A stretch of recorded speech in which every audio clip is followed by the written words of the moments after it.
ऐसा कोई नया विषय नहीं है, क्योंकि हिंदी हमारे राज्य भाषा है और कॉन्स्टिट्यूशन में ऑफिशियल लैंग्वेजेस एक्ट 1963 में, उसके बाद जो रूल्स बने हैं 1976 में, उसके बाद पूरे लगातार ये एक देश में एक कंसेंसस था पॉलिटिकल पार्टीज के बीच में भी था कि, और हर सरकार ने इस विषय को आगे रखा है कि राजभाषा को हमको प्रमोट करना चाहिए, लेकिन उसके साथ साथ इंग्लिश को भी एक ऑफिशियल लैंग्वेज के रूप में कई समय से शुरुआती दौर से इनको कंटिन्यू रखा गया।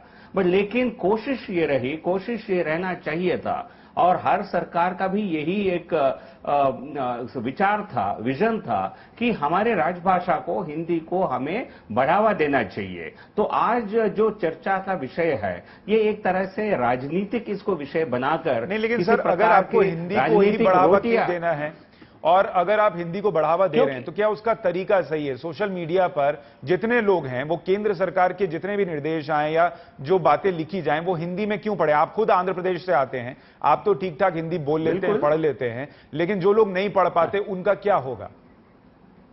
आप देखिए, ये नेशनल लेवल जो ऑफिस हर स्टेट में वहां अपना लैंग्वेज, ऑफिशियल लैंग्वेज के तौर पे, आंध्र में तेलुगु, तमिलनाडु में तमिल, कर्नाटक में कन्नड़ा, वो एक स्टेट लैंग्वेज, एक ऑफिशियल लैंग्वेज के रूप में उसको एक्सेप्ट किया गया। बट लेकिन जो सेंट्रल गवर्नमेंट की तरफ से जो कम्युनिकेशन होंगे राज्यों को, या सेंट्रल गवर्नमेंट के ऑफिसेस के बीच में जो कम्युनिकेशन होंगे, उसके लिए हिंदी को राजभाषा के लिए दर्जा दिया गया। उसके साथ साथ हिंदी को भी, इंग्लिश को भी एक कॉमन लैंग्वेज की तरह, एक ऑफिशियल लैंग्वेज की तरह ये जो आदेश था मान सर, के आ रहे हैं, पूरी तरीके से सोशल मीडिया से रिलेटेड था, दफ्तरों के कामकाज से रिलेटेड नहीं।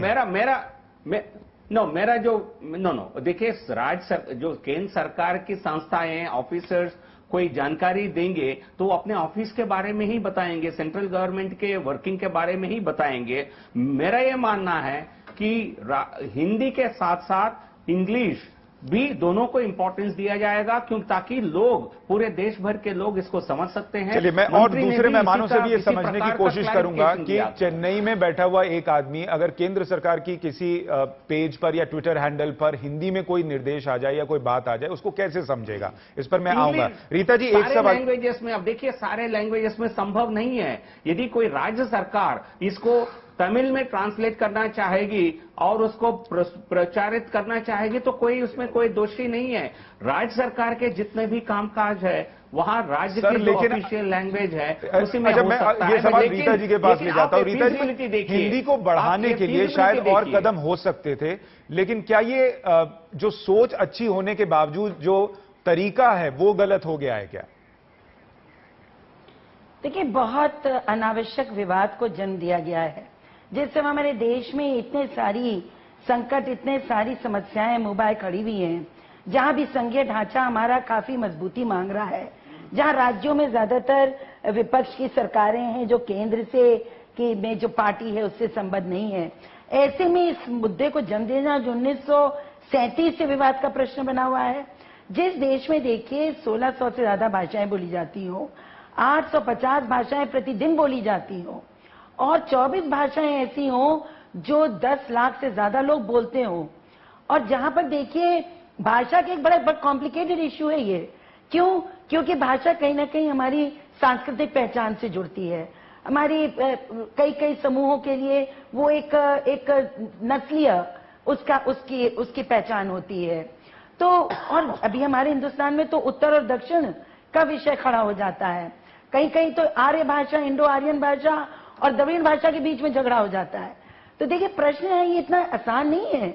यह भाषाओं के विषय कई विवाद पैदा कर चुके हैं, राइट्स हो चुके हैं, लोग आत्महत्याएं कर चुके हैं, जबरदस्त संघर्ष हुआ है। नेहरू जी को अपने वाक्यों को वापस लेना पड़ा है, जो फ्रीडम फाइटर्स थे जिन्होंने कॉन्स्टिट्यूशन बनाया। नेहरू जी की आप बात करें, इसलिए मुझे याद है नेहरू जी ने कहा था कि किसी पर आप ये चीज थोपिए नहीं, हिंदी को बोलने को लेकर। और उन्होंने एक बात और जोड़ी थी कि ये राव साहब, मैं आपके पास आता हूं, एक मिनट आप बात सुन लें, दूसरी बात भी सुन लें। बहुत विनम्रता से आपको ये कहना चाहता हूं कि भारत अगर आईटी में दुनिया की सबसे बड़ी महाशक्ति है तो अंग्रेजी के कारण है। आउटसोर्सिंग अगर हमारे पास होती है, हमको काम मिलते हैं, हमारे युवाओं को विदेशों में यहां बैठ के विदेशों के काम मिलते हैं, वो इसलिए कि वो अंग्रेजी समझते हैं। हमारा युवा भारत जो है वो इंग्लिश स्पीकिंग है, इसीलिए उसकी अहमियत औरों के मुकाबले ज्यादा है। श्रीलंका के मुकाबले ज्यादा है, मिसाल के तौर पे बांग्लादेश के मुकाबले ज्यादा है, जहां पर लेबर उतनी ही चीप है। तो इस बात को इतना अनर्गल बना के ना देखा जाए। मैं आपसे, आप खुद ऐसी स्टेट से आते हैं जहां पर हिंदी भाषा नहीं बोली जाती और आप संवेदनशील है इस बात के लिए। देखिए, कोई जो केंद्र की सरकार है, फेडरल प्रिंसिपल जिसकी दुहाई वो देते हैं बार बार, वो ये डिमांड करता है कि आप जो वक्तव्य दे रहे हैं वो मैक्सिमम लोगों तक इस देश में पहुंचना चाहिए। इस देश का गृह मंत्रालय पूरे देश को जवाबदेह है। ये नहीं कि प्रोविंसेस में गृह मंत्रालय है तो वही जवाब देंगे। तो जो सेंट्रल गवर्नमेंट की गरिमा है उसको बनाए रखने के लिए अंग्रेजी का लिंगुआ फ्रांका इस्तेमाल होना जरूरी है। और ये मैं समझता हूं जो आज के दिन कदम उठाया जा रहा है, ये 60 के दशक वाली भारतीय जनसंघ। और मुझे डर इस बात का है राव साहब कि दो महानेताओं का नाम हमारे माननीय प्रधानमंत्री ने अपने जो भाषण में दिया, एक तो दीनदयाल उपाध्याय और राम मनोहर लोहिया। और लोहिया जी ने सबसे बड़ी एंटी इंग्लिश एजिटेशन चलाई थी इस देश में।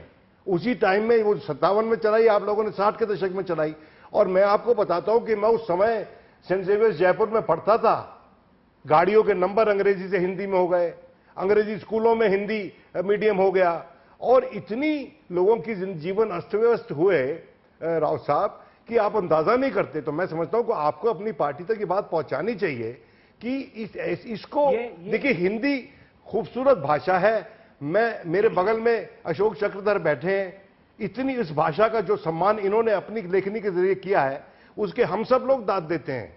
तो हमें इस देश में हर भाषा को पनपने देना है और हर खूबसूरती से पनपने देना है। अशोक जी, जब आप एक हिंदी